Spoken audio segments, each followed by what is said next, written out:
کیا آپ نے کبھی سوچا ہے اگر آپ کی بات، آپ کی کوئی ویڈیو یا آپ کا ایک جملہ یا آپ کا ایک شعر کسی ایک انسان کے دل میں اتر جائے اور وہ توبہ کر لے، اللہ کی طرف لوٹ آئے، تو آپ کے لیے کیا مقام ہوگا؟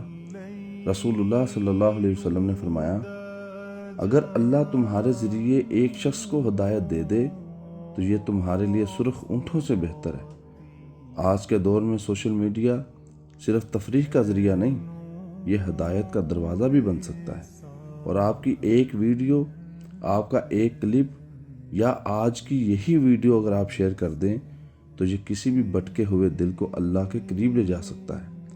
آپ کو پتہ بھی نہیں چلے گا اور آپ کی نیکیوں کا سلسلہ صدقہ جاریہ بن کر قیامت تک جاری رہے گا۔ سوچئے، اگر کوئی آپ کی ویڈیو دیکھ کر نماز کا پابند ہو جائے، اگر کوئی آپ کی بات سے قرآن پڑھنا شروع کر دے، یا اگر کوئی گناہوں کی زندگی چھوڑ دے، تو اس کی ہر نیکی، ہر سجدہ آپ کی نیکیوں میں شمار ہوگا، کیونکہ آپ ذریعہ بنے تھے اس کی ہدایت کا۔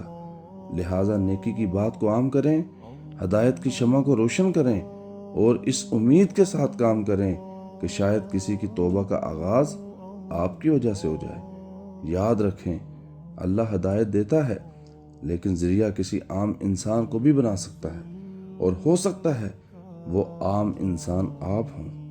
اگر یہ بات دل کو لگی ہو تو ویڈیو کو لائک کریں، شیئر کریں اور چینل کو سبسکرائب ضرور کریں۔ شاید کوئی اور ہدایت پالے اور آپ کے نامہ اعمال میں نیکی لکھ دی جائے۔